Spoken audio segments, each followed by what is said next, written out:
When it comes to ultra-luxury exclusive coupes, Rolls-Royce is certainly no stranger to this segment. The company has been doing a vehicle like this for decades, and last year we saw the discontinuation of the company's signature coupe and convertibles known as the Wraith and the Dawn. Now for 2024, Rolls-Royce is finally ready to replace those vehicles with the introduction of this. This is the 2024 Rolls-Royce Spectre, an uber luxury coupe that's kind of built on the same architecture as the Phantom, the Ghost, and the Cullinan. However, unlike the Wraith and the Dawn, this is actually Rolls-Royce's first fully electric vehicle, offering up to 291 miles of range and 577 horsepower. So as you can see this week, Rolls-Royce has loaned us this Spectre painted in this rather interesting shade of chartreuse.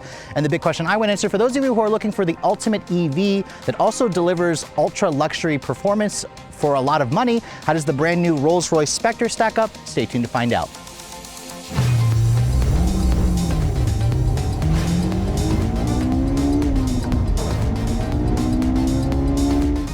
Now, before we start talking about the exterior styling of this all-new Spectre, this is an EV, Rolls-Royce's first EV, so you're probably wondering, the hood on this car is literally 5 miles long. Does it have a frunk? This is where, when I open it, you're gonna find yourself to be pretty disappointed because remember, this car is built off of the architecture of luxury platform. It's technically an ICE platform that Rolls-Royce adopted to be able to accommodate the electric motor. So as you can see underneath the hood here, there's just a bunch of metal covers. I've actually never seen that, so thank you, Rolls-Royce, for using a metal cover as opposed to a big sea of plastic shrouds that you see in a lot of other BMW products. Now, speaking of BMW, the powertrain of this vehicle is lifted out from a BMW i7. So what we have here is an electric motor in the front and an electric motor in the rear. You have around 255 horsepower in the front, 483 horsepower in the rear. Combined, they have around 577 horsepower, 664 pound-feet of torque. Now, this engine, or this powertrain, essentially has similar amounts of power to the old 6.75-liter twin-turbo V12 that Rolls-Royce essentially plucked out from underneath here to replace with electric motor. You also have a large 102 kilowatt-hour lithium-ion battery pack that essentially was lifted out of the BMW i7. The company says it's good for up to 291 miles of range. This car, however, will do around 266 because of the 23-inch wheels. Now, it all goes out through a one-speed direction gear transmission. Rolls-Royce claims you should get to 60 in around 4.4 seconds. That's an adequate number. We'll get this out on the road. We'll try it out for ourselves, of course. This vehicle has a top speed of around 155 miles an hour, and this is a Rolls-Royce. This is a big, heavy car, and I have to say, it's heavy even by Rolls-Royce standards because this car, as it sits, weighs in at around 6,500 pounds, which is around 1,000 to 1,500 pounds heavier than the last Wraith that this car, of course, is replacing. But let's go ahead and close up the hood here and talk about the exterior styling. Now, first of all, I mentioned the color is called chartreuse, which is, I'm probably mispronouncing, but it's essentially an herbal French liqueur. That's where the inspiration comes from, this color. And in sunlight, I actually think it looks okay, and then the cloud starts to cover up the sun. I think it looks like baby poop or baby diarrhea. Let me know in the comment section below what you guys think of the exterior color. Obviously, the front end reminds you instantly that it's a Rolls-Royce. You have the signature Rolls-Royce styling cues. First of all, the grille here is completely metal.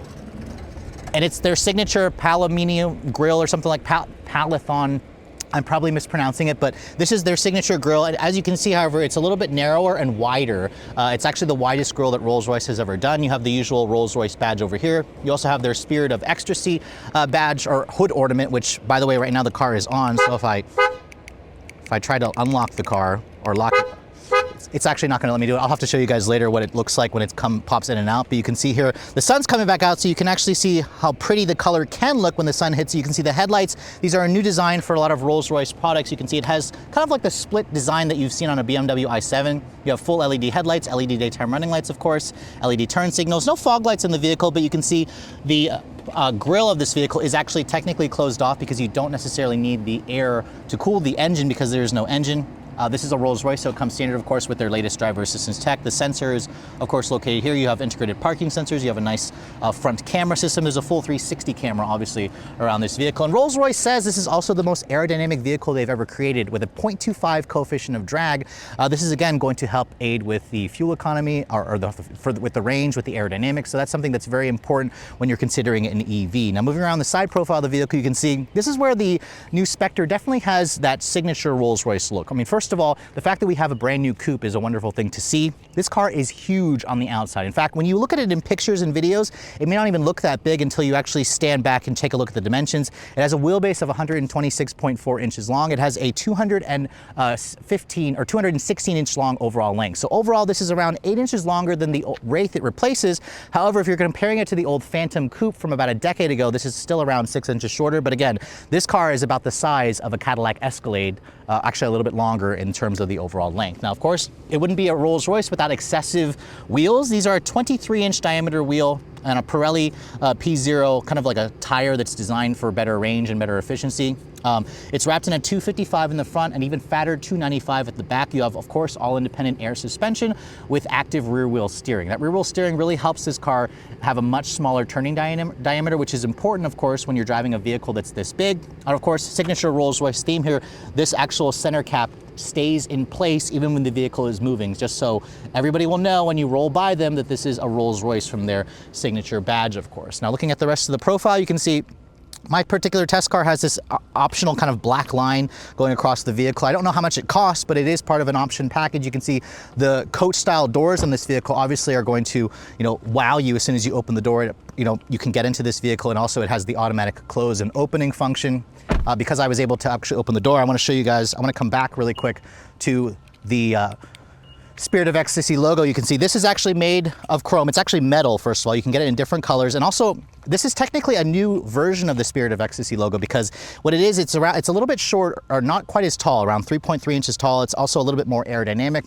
This again helps to improve the aerodynamic efficiency of the car. Whenever I lock the vehicle, you can see it disappears to basically show that it's locked. Whenever you unlock it, it also will reveal itself again. And if you guys are worried you might be parking this car in a bad neighborhood, if you try to steal it, it will hide itself. So again, thieves are going to be deterred away from trying to steal your metal Spirit of Ecstasy logo. Now, looking at the rest of the profile, you can see the coach doors, also I want to mention, are the longest that Rolls has ever done, because these doors, if you look at how big they are technically 5 feet long in terms of the length. And I have to say, when you open the doors, I've hit my knee against this several times, so be careful, because I'm just not quite used to opening the doors in this certain way. But again, it all adds to the presence of this vehicle. You can see no sunroof on this car, and that's because it has the Starlight headliner, which we'll show you guys on the inside later on. I also appreciate the chrome along the window trim over here. And then moving over to the rear, you can see, again, instantly recognizable as a Rolls. There's a lot of nice styling details here. I love the way these vertical taillights look. They are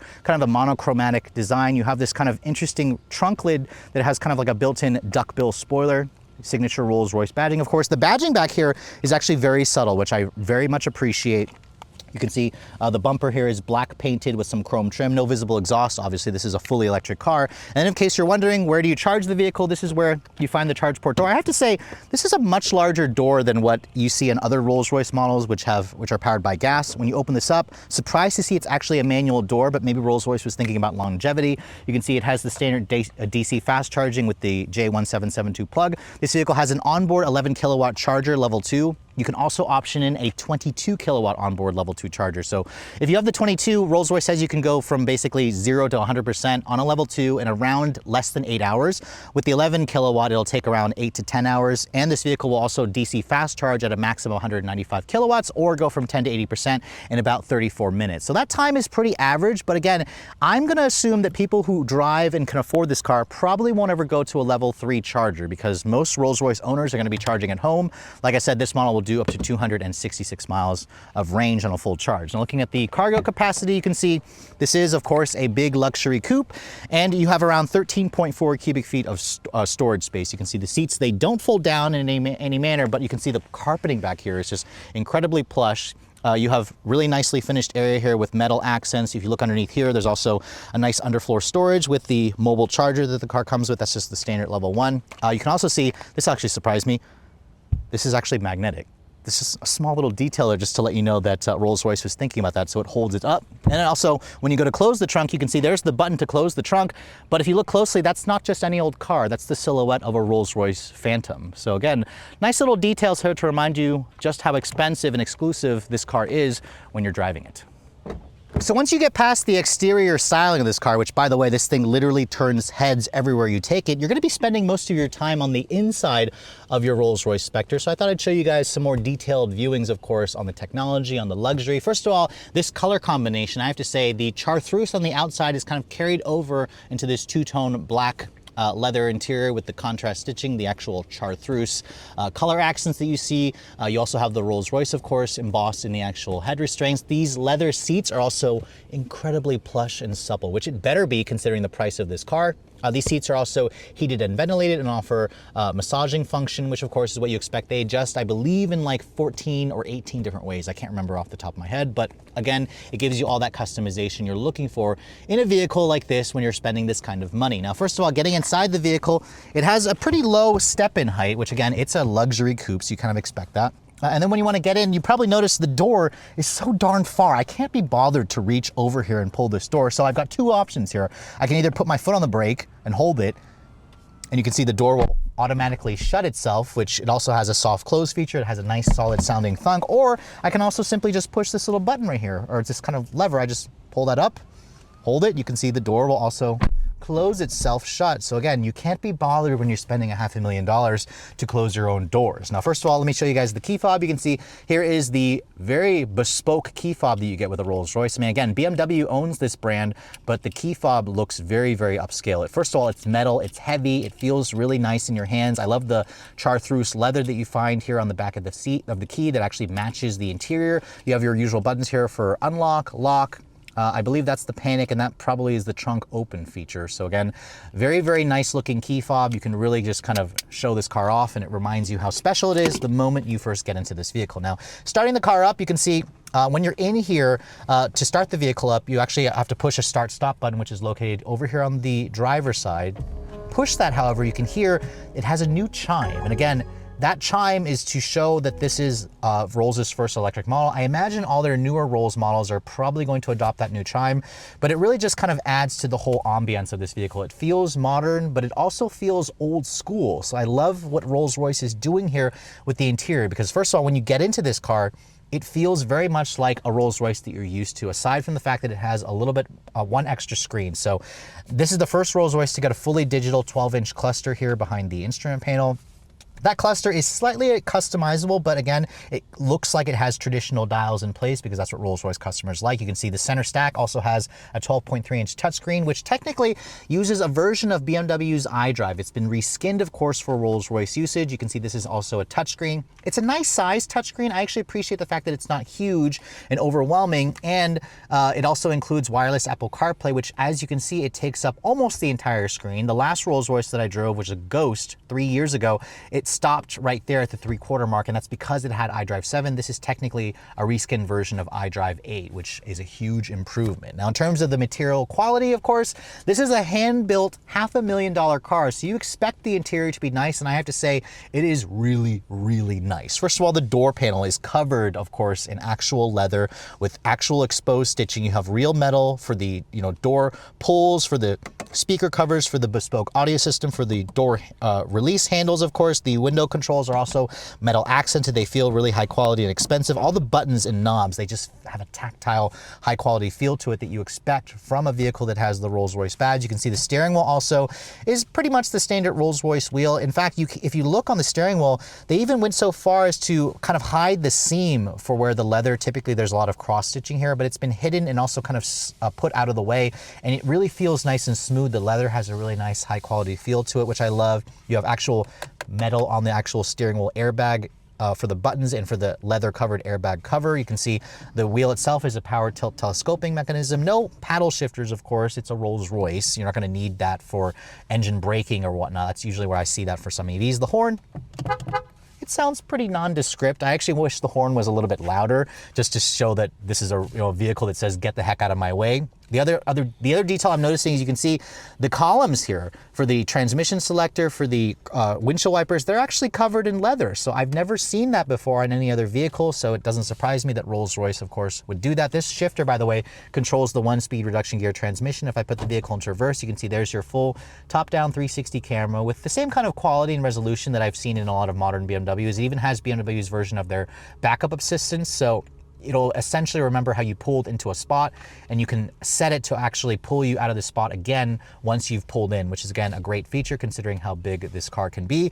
Looking at the rest of the dashboard, the one thing I am noticing is the visibility in this car isn't wonderful. First of all, the dash is expansive. It's also pretty high up. You have a pretty small windshield that you kind of have to see through along with the big hood. So that's going to take a little bit of getting used to. I got used to it relatively quickly, but this is where you're going to rely on the cameras and the sensors. The other materials that I love is just on the dashboard here. You can see you have this kind of two-tone look where this is a black with the chartreuse with the contrast stitching. You can see the stitching itself, all hand-built. It even has that perfect line to it where it even has like this interesting kind of stepped look to the stitch. I think that's a great detail that I think people, who notice that kind of stuff are going to really appreciate. You can see you've got this black ash wood throughout the actual dash. You have the signature Rolls-Royce clock, and then you can see the air vents. Actually metal. I mean, try that in a Bentley, you're gonna notice they're plastic. So this is another reason why, if you're driving a Bentley and a Rolls-Royce pulls it next to you, you're gonna probably feel like a peasant. I also love the organ pulls that you have here to open and close the dash vents. They just feel really high quality. Again, you actually have a knob here for your volume, hard buttons, of course, for your hazard, for your radio controls, your climate controls. You have quad zone climate. You can see Rolls-Royce doesn't technically do automatic. They just have off, soft, medium, high, and max, where you can adjust the airflow here. You have actual buttons for your heated and cooled seat. You have a heated steering wheel, one level, of course. Your temperature dial is located here, where this actually adjusts the foot and the face individually. So that's something that's really, really cool detail, of course. Down here in the center stack, you can see this little lid will close up. It also has, it's covered in beautiful wood. I love the metal and chrome trim. I love the Spirit of Ecstasy logo here, which, by the way, this is kind of like their version of iDrive, where if you don't feel like using the touchscreen like I have here, you can also just use this controller. You have buttons here to pull up the 360 camera. These buttons here, again, like I mentioned, open and close the doors. There's another storage compartment here, which I guess this is supposed to be kind of like an ashtray, but who in the heck would smoke in this vehicle? But you can see nice padded center console. Open this up, you can see your wireless phone charging pad is located in here. You have two USB-C charging ports, a little light in there. This is a relatively decent sized storage area, but I have to say there isn't much in terms of storage. When you start putting cups and keys and phones in here, you definitely notice you will start to run out of storage in this vehicle, which is kind of what I expect. This is a Rolls-Royce. If you guys are an audiophile, the bespoke stereo system is among the best that I've heard. Again, this is it's a fully electric, really quiet car, so you're going to be listening to music, of course. And then above me, you can see instead of a sunroof, here's the Starlight headliner, which, by the way, I've seen this before in other Rolls-Royce products. It also has shooting stars. At night, this looks even more impressive, although in terms of the ambient lighting, Rolls-Royce only offers a warm white or a soft white, so it's a little bit, not customizable, but Rolls-Royce prefers that. And then new for this year is the actual Starlight doors. So if you look at the door panels there, you can see there are actual individual LEDs that also have been carried over from the front or from the roof of the vehicle into the door panel. So that's, again, a really cool detailed touch that, really shows off how much Rolls-Royce really cares about feeling special, making you feel like you're in a special vehicle. Now, in terms of the glove box, let me show you guys that real quick. You can see it's stamped in line with felt. It's a bin style. There's a little bit more additional storage here. You can see the carpet in this vehicle. This is the lamb's wool carpet. That's an additional $1,500. This is literally the plushest carpet that you'll ever feel. And honestly, I feel horrible at the fact that I'm putting my dirty shoes in this car. Because again, it kind of shows up dirt relatively easy, so you'll be vacuuming that constantly to try to keep it looking extra nice. But in terms of the rear seat, let's go ahead and get back there and show you guys what that space is like. Now, first of all, I'm gonna have Martin, who's behind the camera, kind of pull that little latch there. When you flip that forward, you can see the seats will automatically kind of move out of the way. Now, this car is only a coupe, obviously. So because it's a coupe, you're probably wondering, it probably maybe doesn't have that much space. Well, remember, this is a big vehicle on the outside, so it actually does give you a surprisingly good amount of interior space. So once I push this seat back, the seat actually comes back to basically where I had it to drive. I don't have the legroom figures back here, but I'd probably say at 5'7", there's maybe a good like 37, 38 inches of legroom, which is actually not bad. Headroom space is also pretty good, which is surprising. You can see you have beautiful leather materials here, more of the shooting stars along the door panel, more of the metal for the bespoke audio system. You also have a window that rolls down back here, which gives you that frameless look that you kind of expect with an uber luxury coupe, although that's technically not one touch. The two front windows are one touch. However, you can see back here, you also have rear seat air vents, which Again, are metal. There's leather covering the entire center console area here. You have your own set of rear seat climate. Only heated seats back here. I'm surprised that Rolls-Royce didn't want to put cooled seats. You can see there's your actual separate temperature dial, of course. You have 2 cup holders here, which fit 2 water bottles pretty nicely. You can see nice padded center console. Open this up, you have 2 more USBs, a little bit more additional storage. But if you're looking for like the fold-out tables or the refrigerator or the champagne flutes, Rolls-Royce will happily sell you a Cullinan, a Ghost, or Phantom, because remember, the Coupe version is supposed to be more of a driver's car, but you can actually fit full-size adults back here.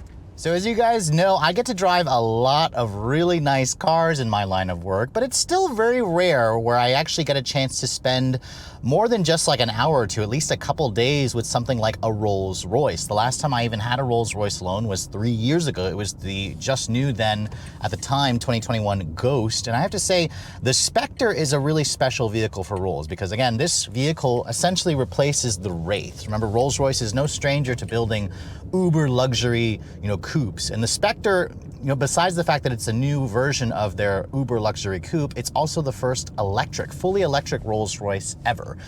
So again, Rolls-Royce has a wonderful partnership because Rolls-Royce is part of the BMW group. So they were able to essentially borrow the 102 kilowatt hour battery pack from the new i7. It's also got the rear electric motor from an i7 M70. Total combined output is 577 horsepower, 664 pound-feet of torque. Those numbers are very similar to the old 6.75 liter V12 twin turbo that Rolls-Royce, used to put in almost all their cars. Eventually, the company is going to be going fully electric. But we're starting off with nearly a full charge here, about 85%. And let's go ahead and see what we can get 0 to 60 wise. There's no drive modes here. You basically just floor it and then go. I love the fake sound that Rolls is doing. 0 to 60 in 4.17 seconds. So Rolls-Royce actually claims 4.4 seconds. Not surprised at all that this is slightly faster than that time. And what's interesting about this car is, with Rolls-Royce, they always talk about effortless acceleration, effortless feel. And because electric motors deliver all their power but like instantaneously, Rolls-Royce actually had to tune out some of that jumpiness out of the throttle modulation because they don't want to be jerking their passengers around. That's not what Rolls-Royce customers want. And I have to say, initially it feels like lag, but it just has that linear rush that reminds me a lot of the last Ghost that I drove. And then put your foot down, it also makes that lovely sound, which you can turn that sound on and off. It's like a Rolls-Royce propulsion sound. It's a very soft roar that I think is very befitting of this vehicle. I want to try it again here really quick, just see if we can get a consistent time, although this is more uphill. The front just lifts up. This thing just is the hardest accelerating Rolls I've ever driven. 4.33 seconds there. So we'll take the 4.1. I mean, 0 to 60 times are not the purpose of this vehicle. You can basically say, just like every other Rolls-Royce, acceleration is adequate. Adequate is a funny word that Rolls-Royce uses because it's clearly more than adequate by the numbers that this car will seriously put out. The other thing that's also, interesting, it's what you expect from an EVs. This car does offer their version of one pedal drive. To access it, you basically push the B button here on the transmission selector. And when I lift off the throttle, the car will slow down, not to a complete, or not to a full stop. The car actually will almost come to a stop, and then it actually will hold it. So it's actually kind of nice that it is full one pedal driving. That was my first time actually trying it from a stop. You can turn it off simply just by pushing the B button here, and that turns off the one pedal drive. It's basically what you expect. It's very simplistic. I like the fact that Rolls doesn't do any drive modes with this car. It just, you put it into drive or you put it into B for the regen braking. This car also comes with 4-wheel steering. It's built on the same architectural luxury platform as the Phantom, of course, and as the Cullinan. And it just has that magic carpet ride that you associate with a Rose. The car just glides over imperfections. I forget about the fact that it even has 23-inch wheels. I mean, big, massive wheels, but it just soaks up every bump, every imperfection, every rut that's in the road. And I have to also say, guys, I've driven a lot of quiet cars, but this is literally the quietest car that I've ever driven because remember, Rolls-Royce obsesses over getting rid of engine noise, engine vibration. So it makes sense for this brand to go fully electric because now there's none of that. You don't have to worry about some, internal combustion engine blowing up fuel and igniting it, making all these kind of bangs and pops and noises. This car just is silent. It's freaking silent. Silence is luxury, and Rolls-Royce clearly knows the meaning of that. The brake pedal also, when you just use it in the normal friction brakes, I have to say the feel definitely is interesting because it feels a little soft at first, but then you put your foot down a little harder and the whole vehicle comes to a stop. You can feel the 6,400 pounds of weight that this car pushes around. She's a heavy, heavy girl. Put my foot down again. I really do like that sound. I mean, yes, you can turn off the propulsion sound, but I actually think it's very befitting of this car. It just sounds powerful, but it also sounds soft and subtle, almost like an appropriate replacement for the old V12. I mean, the V12s in these Rolls-Royce models didn't really make that much noise, but it was just always, you know, fun to hear because 12 cylinders are one of the smoothest sounding engines, you know, in the business. I want to try just brake torquing it here. It does let you brake torque it, and oh, God. Wow, this car is unbelievably fast. It just, like, when you brake torque it, it actually gets rid of a little bit of the lag. So what I may do is I may try doing another acceleration run down the road to see if that actually is a little quicker than the 4.1. Adequate. I just love how Rolls-Royce uses that word adequate is the acceleration for this car. I mean, almost 600 horsepower is certainly nothing to sneeze at, but I turn the wheel here with that rear wheel steering. This car just feels like a smaller car than it actually is, which is very impressive. And in terms of the handling dynamics, the Coupe models are more driver's car. I mean, yes, you're probably also going to have a chauffeur that drives you around, but you're probably also going to buy a Phantom or a Cullinan to be chauffeured around. So as a driver's car, how does this car do? Well, 6,500 pounds of fat is definitely felt as you push your way around corners. The steering is so light, so numb and devoid of feel. I could probably steer with my index finger in this car, yet at the same time, it changes directions pretty quick. The suspension is very soft. So sporty car, no, obviously, but that's not the point of a Rolls-Royce. This car is still competent. It, you know, has a top speed of 155 miles an hour. You could probably enjoy that top speed and not even notice you were going that fast. That's what's scary about this car is it's so bloody quiet. At the same time, it's so bloody fast, you're not going to know that you're speeding. And that could be a problem if you're, you know, in an area that, you know, you just want to open it up and just cruise along, because 80 miles an hour in this car literally feels like you're going 50 miles an hour. And you also have that silence. Silence is golden. I just love that. The seats are also plush, comfortable, supportive, although I don't like how the headrests don't adjust. At least I couldn't get it to adjust. I couldn't find the button for it. I don't think the headrests adjust. The massage seat also works nice. The heated and cooled seat function also works really well. I mean, overall, you just feel special in this car. You feel like royalty, and that's the whole point of buying a Rolls-Royce, is you want to feel special. That's the whole point of spending $500,000 is to feel extra special. But let's try it here really quick. I just want to see if we can get a slightly quicker time by brake torquing it. Oh, definitely feels faster when you brake torque it. 3.64 seconds there. Holy crap, I was not expecting it to actually like shave off a half a second 0 to 60 time. So I'm really glad I did that. That's with it more going slightly downhill by like 2%, but I'll take that number. 3.6 is unbelievable, which tells me that this car probably is making more than the 577 that it's putting out, because that time is quicker than the last BMW i7 xDrive 60 that I tested.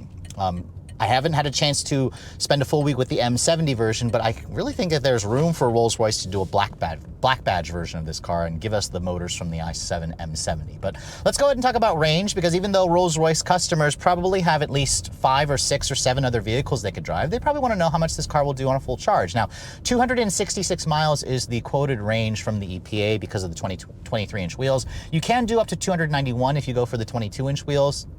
That number is not wonderful on paper compared to other expensive upscale luxury or premium EVs. I mean, you can get a Lucid Air that'll do almost 500 miles of range. However, in my week's worth of testing, this car was showing around 290 miles of range, and I was able to do around 280 in my actual testing, which doesn't surprise me. The BMW, you know, battery pack and electric motors on which this is based also tend to be overachievers. So it doesn't surprise me that this does even better than the EPA numbers would suggest. Again, this car will accelerate or accept a DC fast charge rate of up to 195 kilowatts.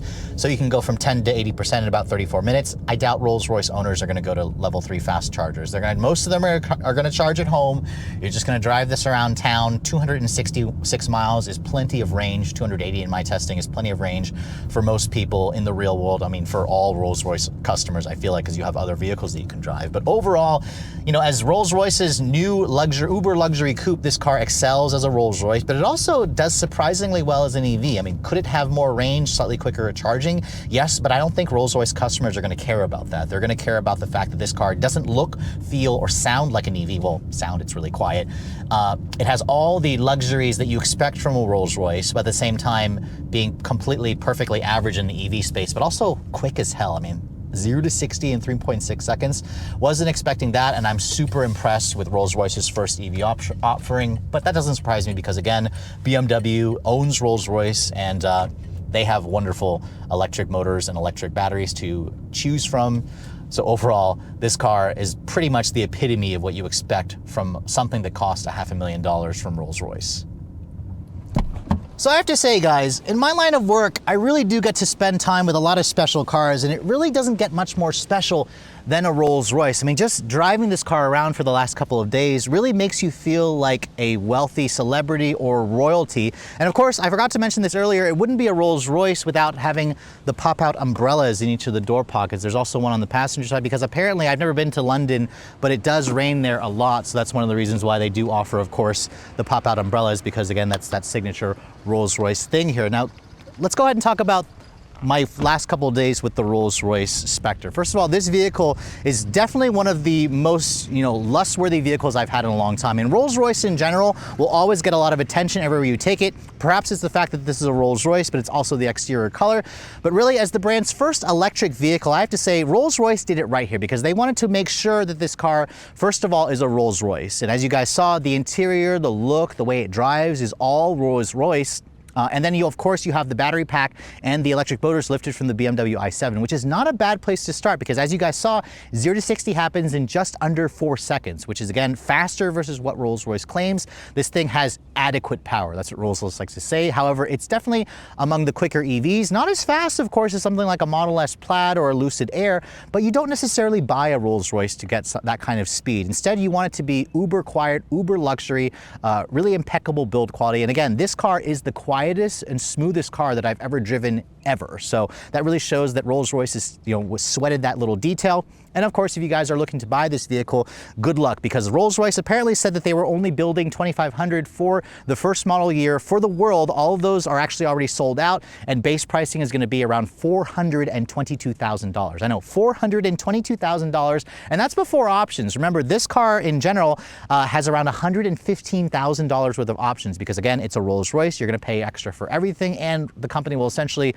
build you a car to whatever you like as long as you're willing to pay. So with the options that my test car has here, the price comes to around $535,000. $535,000, I know, is absolutely stupid amount of money. This is actually the most expensive press car that I've had ever to date, because this is more expensive versus the Cullinan and the Ghost that I had a couple years ago. But I have to say, if you're looking for the ultimate luxury coupe experience, going electric for Rolls-Royce seriously makes sense because the company has spent years, decades, centuries trying to perfect their combustion engines to basically make no noise.